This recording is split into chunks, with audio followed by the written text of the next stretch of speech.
எனக்கு மட்டும் தான் இப்படி நடந்திருக்கா? இல்ல உங்களுக்கும் இப்படி நடந்திருக்கா? அப்படிங்கிறத கமெண்ட்ல சொல்லுங்க. எப்பவும் போல காலையில எந்திரிச்சு சமையல்லாம் பண்ணிட்டு, பாத்திரம் எல்லாம் கழுவி, கவுண்டர் டாப் எல்லாம் பளபளன்னு தொடச்சு வச்சுட்டு, வீட்ல உள்ள பொருளெல்லாம் அந்தந்த இடத்துல நீட்டா அடுக்கி வச்சு, வீட்டெல்லாம் நல்லா பெருக்கி, சூப்பரா கிளீனா வீட்ட வச்சிருப்போம். அப்பல்லாம் ஒருத்தரும் வரமாட்டாங்க. மாசத்துல 30 நாள் அப்படின்னா 28 நாள் வீடு கிளீனா இருக்கும். அப்பல்லாம் ஆனா ஒருத்தரும் வரமாட்டாங்க.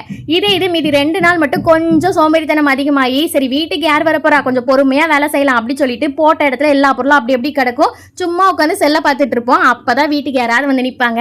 வீடு மற்ற நாள்லாம் கிளீனாக வச்சிருப்பேனே, அப்போல்லாம் நீங்கள் வரமாட்டீங்களா அப்படின்னு அவங்க போகிற வரை என் மனசில் தோணிக்கிட்டே தான் இருக்கும். இதே மாதிரி தான் ஸ்கூல் படிக்கும் போதும் சரி, காலேஜ் படிக்கும் போதும் சரி, ஒரு சாப்டரில் 10 கொஸ்டின் இருக்கும் அப்படின்னா 9 கொஸ்டினுக்குள்ள ஆன்சரையும் படித்து வச்சிருப்போம். மீதி ஒரு இது படிக்க கொஞ்சம் சோம்பேறித்தனமாக இருக்கும். சரி மீதி 9 படிச்சிருக்கோம்ல, இந்த 1 வராது அப்படின்னு நினச்சிட்டு தான் அங்கே எக்ஸாம் போவோம். பார்த்தா அந்த ஒரு கொஸ்டின் தான் வந்து நிற்கும். உங்களுக்கும் இப்படி நடந்திருக்கு அப்படிங்கிறத கமெண்ட்டில் சொல்லுங்கள். சரி அப்படியே ஈவினிங் ஸ்நாக்ஸுக்கு பார்த்தீங்கன்னா உளுந்த வடையும் டீயும் போட்டலாம் அப்படின்னு நினச்சிருந்தேன்.